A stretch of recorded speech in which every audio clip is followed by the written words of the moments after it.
Hey, what's up, guys? I'm glad to be back here on the second episode of Greg's Gains, where I'm trying to bring you knowledge and information on how to improve your physical, mental, and spiritual health. And today we're going to be talking about how to start getting healthy. How do we start being healthy?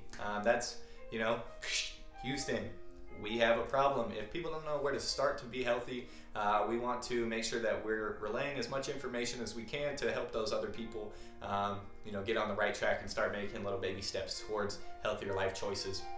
So these 3 key points that I'm going to be pointing out are the most important parts of starting to be healthy. And what we want to do is identify all unhealthy habits. So go home, get on your piece of paper, write down all the unhealthy habits that you do. Second, we're going to make a plan on how to change those unhealthy habits. So we're going to, put a plan of action into place so that we can make that change. Because if we identify all the problems, we set a goal, and then we just dream about the goal. Everyone can dream, but it's actual execution that is going to help you achieve these goals. So plan without your a goal without a plan is just merely a dream, so we want to make sure that we're executing on that plan. And that brings us to our third point. We stay consistent in the efforts of making healthy choices. So we identify the problems, we make a plan of action to change those problems, and then we stay consistent with the plan of action. Most important part to starting to get healthy are these 3 things. Underneath, we have the unhealthy habits that I ran into when I started, my journey. So we'll start off with no exercise.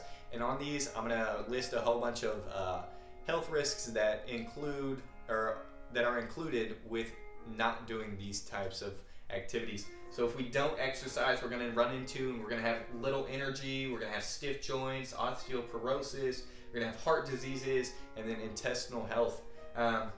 It also increase your stress and decrease your cardiovascular health. So one of the things that I experienced with no exercise is that it definitely takes a toll on my mental health. So if I'm not getting the blood pumping and engaging in intense exercise at least 3 to 4 times a week, then the overall health is substantially lower in my life. And so I stay consistent on exercising 3 to 4 times a week. You can exercise more, 5 to 7 if you want, but make sure if you are doing 5 to 7, you're taking precautions to allow your body to expend that much energy each day. Taking in enough water, eating enough food, eating enough nutritious food, and then making sure you're getting enough sleep so that your body can perform optimally throughout the day. We're going to jump into the second one, sleep deprivation. I know so many of you probably only get 5 to 6 hours of sleep a night, and we want to bump those up to 7 to 8 hours, 8 hours being the most optimal. And you want to get good quality sleep, and exercise will help with that, so pertaining to that. Some of the risks that come with sleep deprivation are high blood pressure, increased anxiety, heart disease, and then obesity. One of the things that I know I run into is that when I get up in the mornings and I've only had a couple hours of sleep, I didn't get good quality sleep, I'm instantly in a stressed out mood. I'm instantly thinking, oh man, I'm going to be tired throughout the whole day, this is going to suck, and then that just sets the mood for the rest of the day. Your subconscious mind actually works at a higher frequency of subliminal messaging within the first 20 minutes of you waking up. So one of the things that I implement after getting good sleep, getting my 8 hours, is that I wake up, I instantly start to meditate. I put on some headphones, or maybe you have a speaker in your home. I bust open my curtains and I let the sunlight hit me, and I'm meditating for at least 15 minutes, thanking the Lord for my blessings, hearing positive affirmations, and then setting the mood for the rest of the day so that I can perform optimally. So we'll jump into the next one, eating junk food.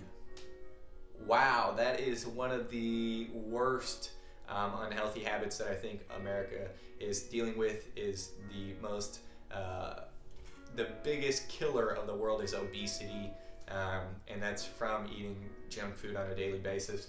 Some of the risks that are included are increased types of cancers, all sorts of cancers you'll get, esophagus, brain, heart, colon, like all these cancers from eating junk food will kill you. Chronic inflammation, obesity, and then cardiovascular disease.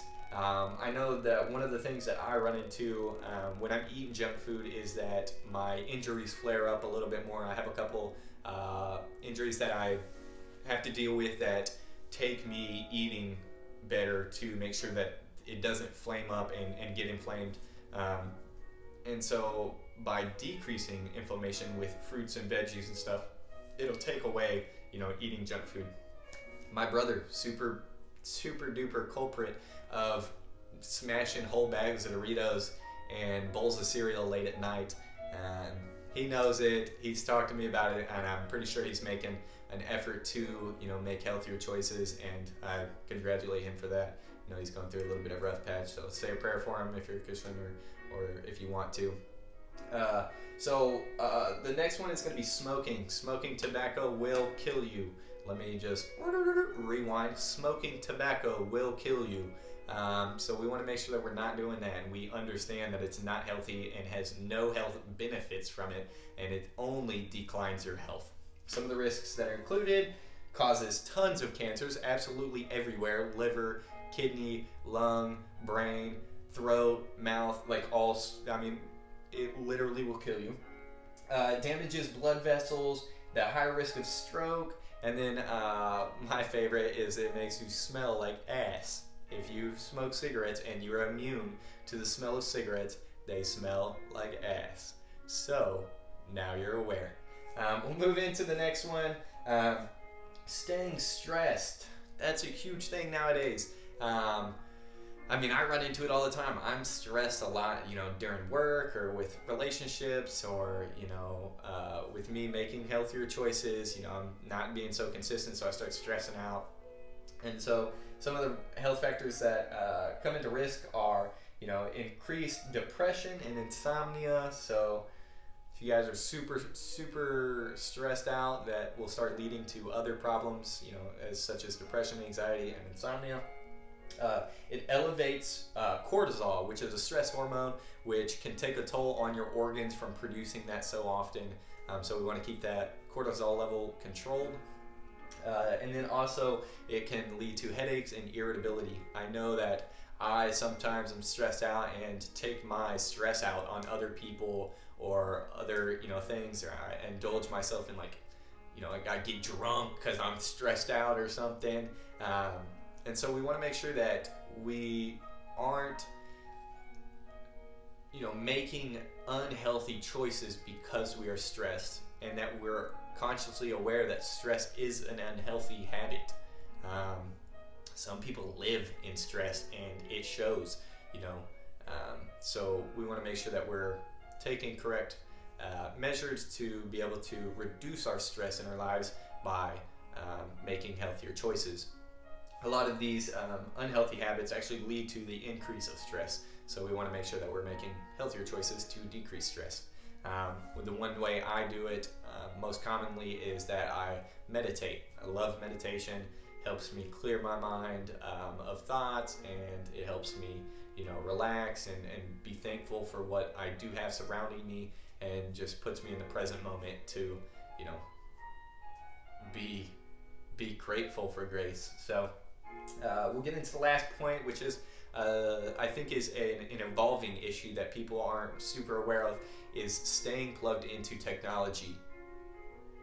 I'll say that again. I think that's a developing issue that people are not aware of, is staying plugged into technology. Some of the risks that I think are caused with this are increased stress, decreased sense of reality.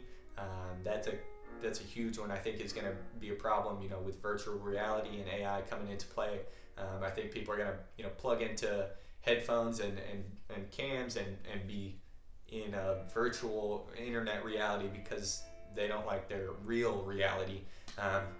So I think that will develop in time, and so we want to make sure that we're not staying plugged in to technology all the time. It also it'll decrease your posture. Like, you'll start having poor posture, being like this, on your phone all the time or like on the computer, and you're gonna start walking around like this when you're 80. Like no one wants to look like that. You know, those hunchback people don't look like they feel too good.